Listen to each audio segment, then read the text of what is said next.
Welcome to Arcade Stories.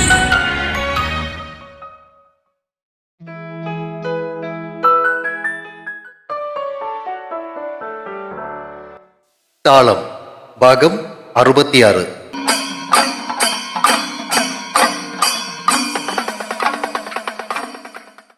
സന്ധ്യ മയങ്ങി ഇരുട്ട് വീണു തുടങ്ങിയ വഴിയിലേക്ക് നോക്കി എന്തൊക്കെ ആലോചിച്ചും കൊണ്ട് പടികളിൽ ഇരിക്കുകയായിരുന്ന റോസിനെ കണ്ടുകൊണ്ടാണ് കാശിയപ്പൂപ്പൻ ഗേറ്റ് കടന്നു വന്നത്. അങ്ങേരെ കണ്ടതും അവളുടെ മുഖത്ത് കുസൃതി ഒളിപ്പിച്ച ഒരു ചിരി വിരിഞ്ഞു. വന്ന പാടെ അവളുടെ അടുത്തേക്ക് ഇരുന്നിട്ട് പുള്ളിക്കാരൻ ചോദിച്ചു, എന്തോന്നാ റോസ കൊച്ചെ ഇത്ര വലിയ ആലോചന? ഒരു കല്യാണക്കാരെ ആലോചിച്ച് അങ്ങനെ ഇരുന്നു പോയതാ. അവൾ പറഞ്ഞു. കല്യാണക്കാരിയോ? കാശിയപ്പൂപ്പൻ ആശ്ചര്യത്തോടെ അവളെ നോക്കി.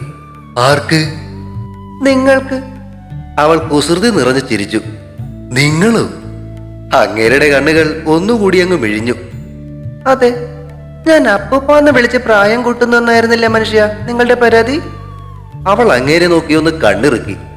അതുകൊണ്ടേ പ്രായം കുറച്ച് നിങ്ങളെ കൊണ്ടൊരു പെണ്ണ് കെട്ടിച്ചാലോ എന്നാ ഇപ്പൊ എന്റെ ആലോചന. ആഹാ, കൊള്ളാലോ. അങ്ങനെ വല്ല നല്ല കാര്യങ്ങളൊക്കെ ഇരുന്ന് ആലോചിക്കേ. അത് കേട്ടതും ഉത്സാഹത്തോടെ അവൾ കാശിയപ്പൂപ്പന് നേരെ തിരിഞ്ഞ് വിരൽ ചൂണ്ടി ചോദിച്ചു, ആലോചിക്കട്ടെ? നീ ആലോചിക്കടി കൊച്ചേ. പുള്ളിക്കാരൻ കളി പറഞ്ഞു. ദേ, പിന്നെ വാക്കു മാറ്റരുത്. ഇല്ലെന്നേ. അതും പറഞ്ഞുകൊണ്ട് കാശിയപ്പൂപ്പന് എഴുന്നേൽക്കാൻ ശ്രമിച്ചു. അവൾ അങ്ങേരുടെ കയ്യിൽ പിടിച്ച് താഴേക്ക് തന്നെ വലിച്ചിരുത്തി. അങ്ങനെ അങ്ങ് പോവല്ലേ, ഞാൻ പറയട്ടെ. ഒന്ന് ചുമച്ച് തൊണ്ട ശരിയാക്കിയിട്ട് അവൾ പറയാൻ തുടങ്ങി. ഞങ്ങൾ ഇന്ന് കാലത്ത് ആലപ്പുഴ പോയിരുന്നില്ലേ? അവിടെ ഒരു ആന്റിയെ കണ്ടു. സേതോട്ടന്റെ കൂട്ടുകാരനായിരുന്ന ആ വിഷ്ണുപ്രസാദിന്റെ അമ്മ മനശാന്റി. മകനും മരിച്ചു, ഭർത്താവും മരിച്ചു. മുഖത്ത് കഴിയുന്നത്ര ശോകം വരുത്തിക്കൊണ്ട് അവൾ തുടർന്നു. കാശിയപ്പൂപ്പൻ എന്നോട് പറഞ്ഞത് ഓർക്കുന്നില്ലേ? ഒറ്റയ്ക്കൊരു സ്ത്രീ എത്ര നാളാ ജീവിക്കുക? ആ ആന്റിയെ കണ്ടപ്പോഴേ അതാ ഞാൻ ഓർത്തത്. ആന്റിയുടെ വേദനയെ കുറിച്ച് ഓർത്തപ്പോ കാശിയപ്പൂപ്പനെയാ എനിക്ക് ഓർമ്മ വന്നത്. ഒരു നെടുവീർപ്പിട്ടിട്ട് അവൾ കാശിയപ്പൂപ്പനെ ഒളികണ്ണിട്ടൊന്ന് നോക്കി. അവളുടെ മട്ടും ഭാവവും കണ്ട് മുഖം ചുളിച്ചുകൊണ്ട് അങ്ങേര് ചോദിച്ചു, അതിന്? അതിനൊന്നുമില്ല, കാശിയപ്പൂപ്പൻ മനജാന്റി അങ്ങ് കെട്ടണം. ഒറ്റയടിക്ക് പറഞ്ഞു നിർത്തിയിട്ട് അവൾ പ്രതീക്ഷയോടെ അങ്ങേരെ ഒന്ന് നോക്കി. ഒന്ന് പോയേടി, അവളൊരു കല്യാണക്കാരി കൊണ്ട് വന്നിരിക്കുന്നു. പിടിച്ചു നിർത്താൻ ശ്രമിച്ച റോസിന്റെ കൈ കുടഞ്ഞു മാറ്റിയിട്ട് കാശിയപ്പൂപ്പൻ അകത്തേക്ക് കയറിപ്പോയി. പോയിക്കോ പോയിക്കോ, നിങ്ങളെ ഞാൻ അങ്ങനെയൊന്നും വിടാൻ പോകുന്നില്ല കാശിയപ്പൂപ്പ. പുള്ളിക്കാരൻ കയറിപ്പോയ വഴിയെ നോക്കിയിട്ട് അവൾ അവിടെ ഇരുന്ന് പിറുപിറുത്തു. വെറുതെ വല്ലോടത്ത് ഇരുന്ന് എന്നെ വിവാഹം കഴിക്കാൻ നിർബന്ധിച്ച ഒരൊറ്റ ഒരെണ്ണത്തിന് ഞാൻ വെറുതെ വിടാൻ പോണില്ല. വേണ്ടി വന്നാലേ പാപ്പുവശാനെയും സേതുട്ടന്റെ അച്ഛനെയും വരെ ഞാൻ കെട്ടിക്കും. അല്ല പിന്നെ. പിന്നീടങ്ങ് കണ്ണടച്ചു തുറക്കുന്ന വേഗതയിലാണ് നിശ്ചയത്തിന്റെ ദിവസങ്ങൾ ഓടിയെടുത്തത്. ഭാര്യയിടത്തുകാരും പുതുശ്ശേരിക്കാരും ആ തിരക്കിൽ മുങ്ങിപ്പോയി. പന്തല് കെട്ടലും സദ്യക്കുള്ള വിഭവങ്ങൾ അടുപ്പിക്കലും ഒക്കെയായി എല്ലാവരും ഓടി നടന്നു. തീരുമാനിച്ചിരുന്നതനുസരിച്ച് വൃശ്ചികയുടെയും രഘുനന്ദന്റെയും നിശ്ചയം കഴിഞ്ഞ് 4-ാം നാളായിരുന്നു റോസിന്റെയും സേതുവിന്റെയും നിശ്ചയം. നിശ്ചയം ചുരുക്കി നടത്താൻ തീരുമാനിച്ചിരുന്നത് കൊണ്ട് തന്നെ കൗമുദിയുടെ അനിയൻ ദിനകരനും ഭാര്യ സാവിത്രിയും അവരെ കൂടാതെ ചെറിയമ്മാവന്റെ ചേട്ടനും അങ്ങേരുടെ കുടുംബവും സേതുവിന്റെ അമ്മയുടെ വീട്ടുകാരും മാത്രമാണ് ബന്ധുക്കളായി ഉണ്ടായിരുന്നത്. അവരെല്ലാം തലേ ദിവസം തന്നെ ഭാര്യയിടത്തേക്ക് എത്തുകയും ചെയ്തു. ദേവിയുടെ വീട്ടുകാർ പിന്നെ കരയിൽ തന്നെ ഉള്ളവരായിരുന്നു കൊണ്ട് കാലത്ത് എത്തിയേക്കാമെന്ന് അറിയിക്കുകയാണ് ചെയ്തത്. അയൽപക്കത്തുള്ളവരെയായി വിളിച്ചിരുന്നത് പ്രദീപിന്റെ വീട്ടുകാരെയും യാമിയുടെ വീട്ടുകാരെയും കൂടാതെ കാശിയപ്പൂപ്പനെയും പാപ്പുവാശനെയും മാത്രമായിരുന്നു. തലേ ദിവസം വൃശ്ചിയോടും യാമിയോടും ചേർന്ന് ഭാര്യയിടത്ത് കിടന്ന് വിരകാൻ സാധിക്കാത്തതിന്റെ വിഷമത്തിലായിരുന്നു നമ്മുടെ റോസ്. പുതുശ്ശേരിയിൽ നിന്നും ചെറുക്കന്റെ ഒപ്പം വരേണ്ടിയിരുന്നത് കൊണ്ട് 2 ദിവസം മുന്നേ തന്നെ ശിവൻ വന്ന് അവളെ അങ്ങോട്ടേക്ക് കൂട്ടിക്കൊണ്ടുപോയിരുന്നു. നിശ്ചയത്തിന്റെ ദിവസം കാലത്ത് 10 മണിയോടുകൂടി പുതുശ്ശേരിയിൽ നിന്നുമുള്ളവർ ഭാര്യയിടത്തേക്ക് എത്തി. അവിടെ നിന്നും വന്നവരുടെ കൂട്ടത്തിൽ വലിയമ്മയുടെയും ചെറിയമ്മയുടെയും വീട്ടുകാരെ കൂടാതെ അടുത്ത ബന്ധുക്കളെന്ന് പറയാൻ ലക്ഷ്മിയുടെ വീട്ടുകാർ മാത്രമാണ് ഉണ്ടായിരുന്നത്. 11 മണിക്ക് തീരുമാനിച്ചിരുന്ന മോതിരം മാറൽ ചടങ്ങ് റോസിന് വേണ്ടി ദേവരുടെ അമ്പലനടയിൽ നിന്നും ഭാര്യയിടത്തേക്ക് മാറ്റിയിരുന്നു. വിവിധ നിറങ്ങളിലുള്ള ധാവണികളിൽ വൃശ്ചികയും റോസും യാമിയും മൃദുലയും ലക്ഷ്മിയും ജെസിയും പന്തലിൽ നിറഞ്ഞു നിന്നു. അവരുടെയൊക്കെ ചെറുക്കന്മാരും അതേ നിറങ്ങളിലുള്ള ഷർട്ടിലും മുണ്ടിലും അവരോടൊപ്പം നിന്നത് ഒരു കാഴ്ച തന്നെയായിരുന്നു. വിവാഹം നിശ്ചയിച്ചിരുന്നത് കൊണ്ട് ശ്രുതിക്കും നക്ഷത്രയ്ക്കും ആ നിശ്ചയത്തിൽ പങ്കെടുക്കാൻ സാധിച്ചില്ലെങ്കിലും അവരുടെ വീട്ടുകാരെത്തിയിരുന്നു. കൃത്യസമയത്ത് തന്നെ ശങ്കരന്മാരും വലിയമ്മാവനും ചേർന്ന് എടുത്തു നൽകിയ മോതിരങ്ങൾ വൃശ്ചികയും രഘുനന്ദനും പരസ്പരം അണിയിച്ചു.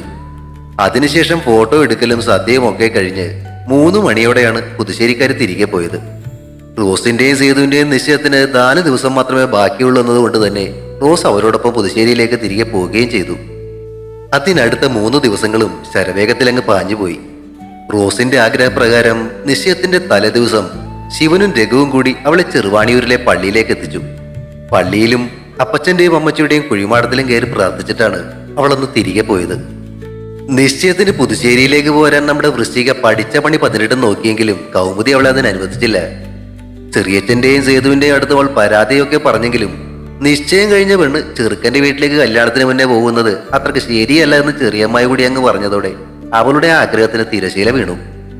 നിശ്ചയത്തിന് റോസ് വിളിച്ചിരുന്നവരുടെ കൂട്ടത്തിൽ യാമിയും വീട്ടുകാരും, പ്രവീണിന്റെ വീട്ടുകാരും, ബിജുവും അവന്റെ വീട്ടുകാരും, കാശിയപ്പനും പാപ്പു ആശാനെയും കൂടാതെ ഭാസ്കരനും ആന്റോയും ബെന്നിയും ഔസേപ്പ് ചേട്ടനും കേശവൻ ചേട്ടനും പ്രജിത്തിന്റെ ബേക്കറി കടക്കടുത്ത് പെട്ടിക്കട നടത്തുന്ന റഹ്മാനിക്കയും ഒക്കെ ഉൾപ്പെട്ടിരുന്നു.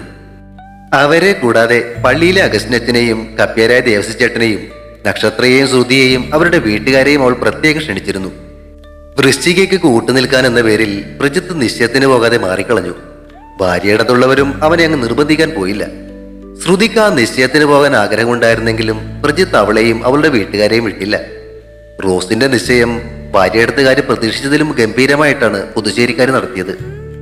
ധാവണിയിൽ മിതമായ ആഭരണങ്ങൾ മതിയെന്നതായിരുന്നു റോസിന് ആഗ്രഹമെങ്കിലും വലിയമ്മായും ചെറിയമ്മായും കൂടി അവളെ കഴിയും വിധം അണിയിച്ചൊരുക്കിയാണ് പന്തലിലേക്ക് ഇറക്കിയത്. വാടാമല്ലി കളറുള്ള ബ്ലൗസും ദുപ്പട്ടയും ഓഫ് വൈറ്റ് നിറത്തിലുള്ള പാവാടയുമായിരുന്നു അവളുടെ വേഷം. അതേ നിറത്തിലുള്ള ജുബയും അതിന് ചേർന്ന കരയുള്ള മുണ്ടുമെടുത്ത് സേതു അവൾക്കൊപ്പം നിന്നപ്പോ യാമി അത് സന്തോഷത്തോടെയാണ് നോക്കി നിന്നത്. അവളുടെ ആ ചിരി കണ്ടതും പ്രവീണിന്റെ മുഖവും അങ്ങ് തെളിഞ്ഞു. സ്റ്റെല്ല കുഞ്ഞമ്മയ്ക്കും ജോൺ കുഞ്ഞാച്ചനും ജെസിക്കുമൊപ്പം കാശിയപ്പനും പാപ്പു ആശാനും റോസിന്റെ അപ്പച്ചന്റെ വീട്ടുകാരുടെ സ്ഥാനത്താണ് നിന്നത്.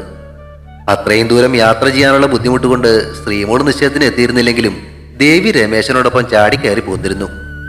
പേരിനൊരു വിവാഹം എന്നതാണ് ഉള്ളിലുണ്ടായിരുന്നതെങ്കിലും സേതു നീട്ടിയ മോതിരത്തിനായി വിരൽ നീട്ടുമ്പോൾ അവൾ മനസ്സിൽ അപ്പച്ചനോടും അമ്മച്ചിയോടും ഒന്ന് പ്രാർത്ഥിച്ചു.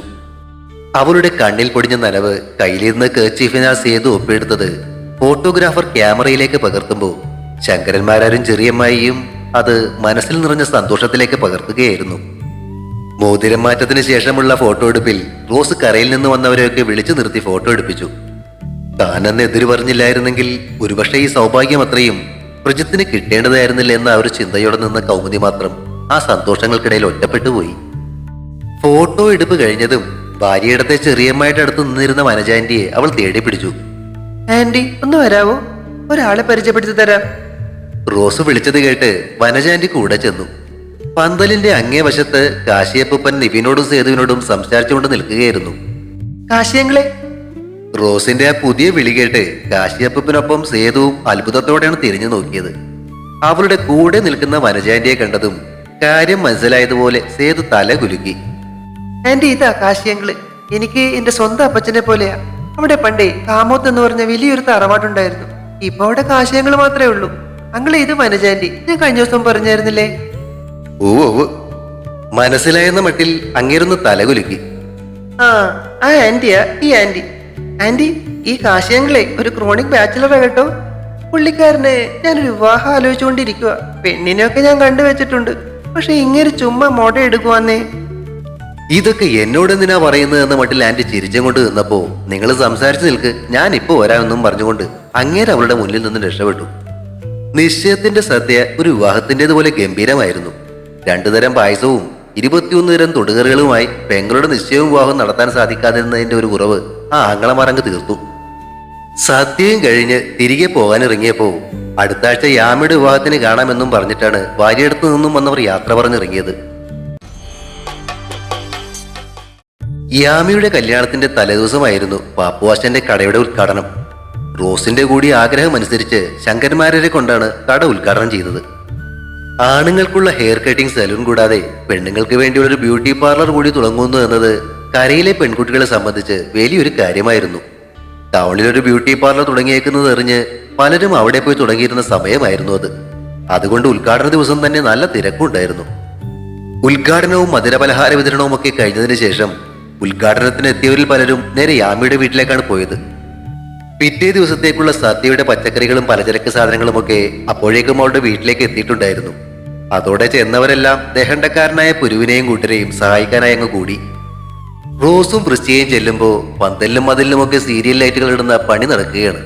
എല്ലാം നോക്കിക്കൊണ്ട് ഗോപികൃഷ്ണനും ശ്രീകലയുടെ അനിയത്തിയുടെ ഭർത്താവായ അരവിന്ദനും പന്തലിൽ നിൽപ്പുണ്ടായിരുന്നു. അവരെ നോക്കി ചിരിച്ചിട്ട് അകത്തേക്ക് കയറി ചെല്ലുമ്പോ പഴയ ഒരു ചുരിദാറും എടുത്ത് നിൽക്കുന്ന യാമിയെ കണ്ട് രണ്ടുപേരും പരസ്പരം നോക്കി മുഖം ചുളിച്ചു. എന്തോന്നാടി ഇത്? കല്യാണത്തിന്റെ തലേദിവസം കല്യാണ പെണ്ണ് നിൽക്കുന്ന കോലം കണ്ടില്ലേ? മുറ്റത്തെ പണിക്കാർക്കുള്ള ചായയുമായി അതുവഴി കടന്നുപോവുകയായിരുന്ന ശ്രീകലയുടെ അനുജത്തി വനജ റോസ് പറഞ്ഞത് കേട്ട് തിരിഞ്ഞു നിന്നു.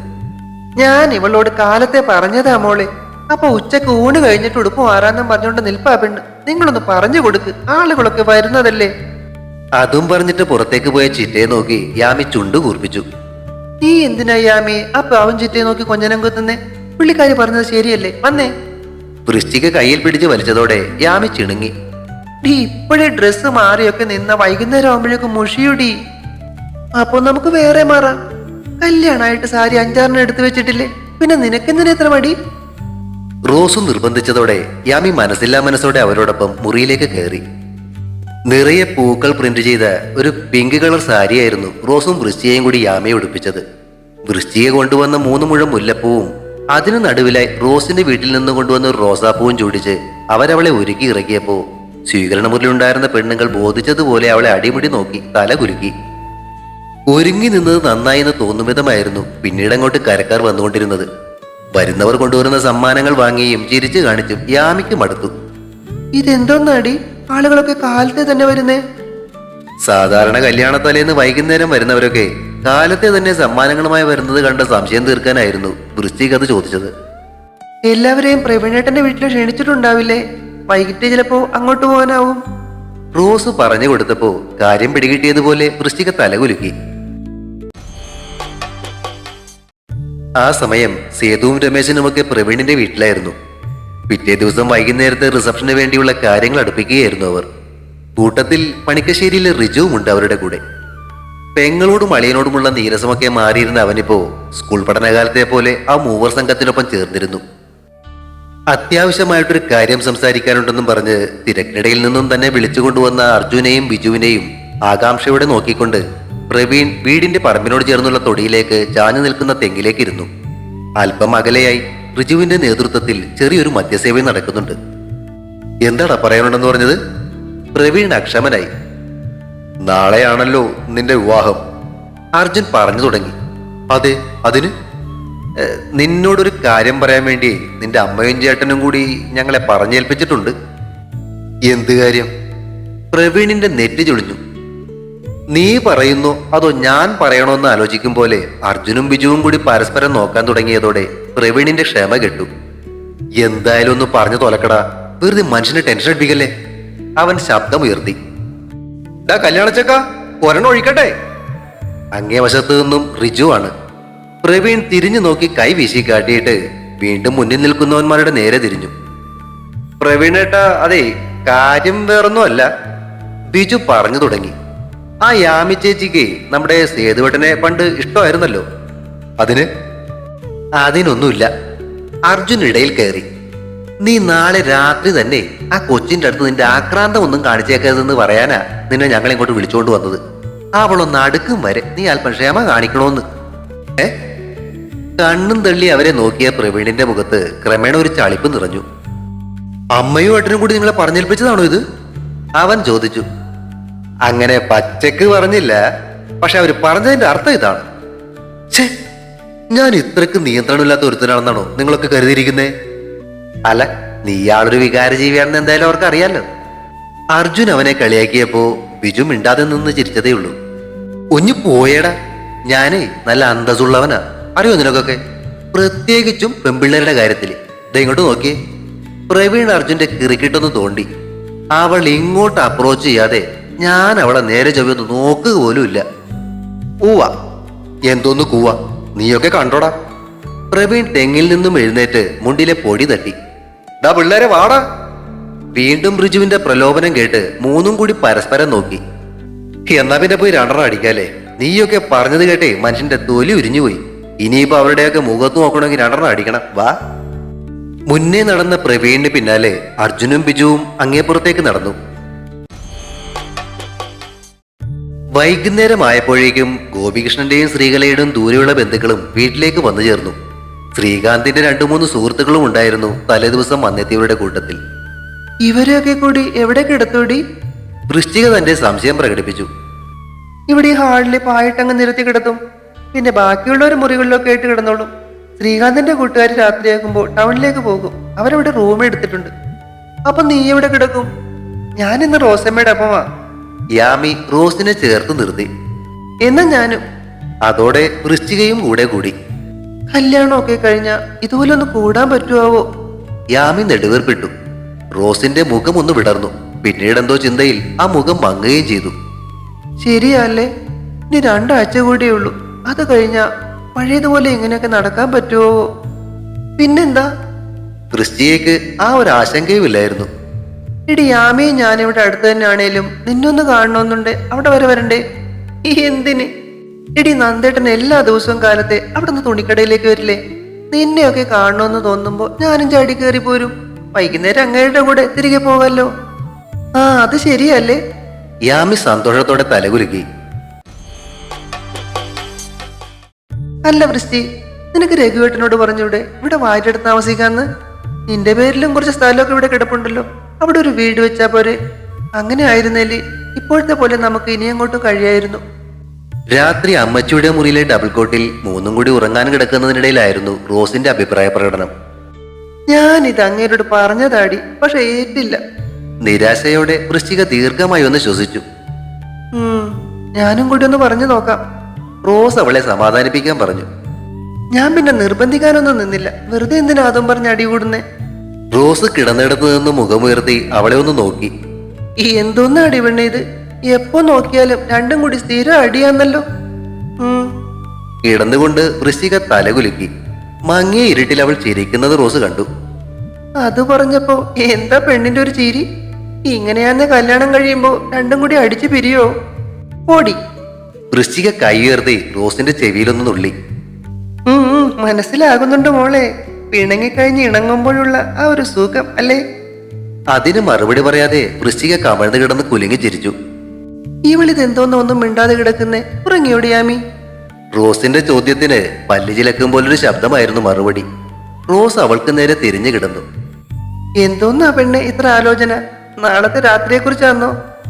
അവളുടെ ഇടുപ്പിൽ നുള്ളിക്കൊണ്ടായിരുന്നു റോസിന്റെ ചോദ്യം. യാമി കിടന്ന് പുളഞ്ഞു. ഒന്ന് പോയേടി. എടി പെണ്ണെ, ഞാനൊരു കാര്യം പറഞ്ഞേക്കാം. ഈ ആണുങ്ങൾക്ക് അല്പം ആക്രാന്തം കൂടുതലായിരിക്കും. ആ പ്രവീണേട്ടനായതുകൊണ്ട് പ്രത്യേകിച്ചും. അങ്ങേര് നിന്നെ കയറി പിടിച്ച് വല്ലതൊക്കെ ചെയ്യാൻ വന്നാലും നീ ചവിട്ടും കുത്തൊന്നും ഇല്ലാണ്ട് നിന്ന് കൊടുത്തേക്കണേ. അയ്യേ, ഇവളെ കൊണ്ട് തോറ്റു. യാമിയും കമഴ്ന്നു കിടന്ന് മുഖം പൊത്തി.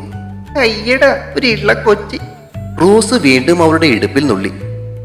ഡീ അതെ. മറുവശം കിടന്നിരുന്ന വൃശ്ചിക റോസിനെ ഒന്ന് തോണ്ടി. എന്തോന്നാ? ഇവരില്ലേ? ആര്? ഈ ആണുങ്ങളെ. ആണുങ്ങള് ഈ ആദ്യ രാത്രി അവരാദ്യം നമ്മളെ ചെയ്യുന്നത് എന്തായിരിക്കും? ഫസ്റ്റ് നിന്റെ ചോദ്യം കേട്ടാ ഞാനതുകൊണ്ട് 2 വട്ടം കെട്ടിയ പോലെ ആന്നല്ലോടി.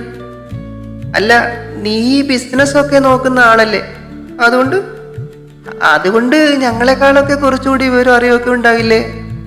ഞാനവിടെ വിൽക്കുന്നതേ കാമശാസ്ത്രം കുച്ചുസ്തമൊന്നും അല്ല. കുറച്ച് അരിയും സാധനങ്ങളൊക്കെയാ. പിന്നെ കുറച്ച് തേയിലയും. എന്നോടൊക്കെ പറയാൻ പോയി എന്നെ വേണം. സ്വയം നെറ്റിയിൽ തലയിട്ട് റോസ് തലയണെടുത്ത് മുഖം പൊത്തി. യാമി ഉറക്കെ ചിരിക്കുന്ന ശബ്ദം കേട്ടു. തലക്കിൽ വെച്ചിരുന്ന തലയണെടുത്ത് വൃശ്ചിക യാമി ഒന്ന് തല്ലി. യാമിയും വിട്ടുകൊടുക്കാതെ തലയണെടുത്ത് വീശിയപ്പോ റോസ് പുതപ്പ് വലിച്ച് തല വഴി അങ്ങ് മൂടി പുതച്ചു. തുടരും. താളം അടുത്ത ഭാഗം ഉടൻ പ്രതീക്ഷിക്കുക. സബ്സ്ക്രൈബ് ചെയ്യാത്തവരുണ്ടെങ്കിൽ ദയവായി സബ്സ്ക്രൈബ് ചെയ്ത് സപ്പോർട്ട് ചെയ്യണേ. കഥയ്ക്ക് അഭിപ്രായങ്ങളും ലൈക്കുകളും ഹൈപ്പും ഒക്കെ നൽകുന്നതിനോടൊപ്പം തന്നെ കഥയുടെ ലിങ്ക് കഴിയുന്നവർക്കൊക്കെ ഒന്ന് ഷെയർ ചെയ്തുകൂടി കൊടുത്തേക്കണേ. Thank U.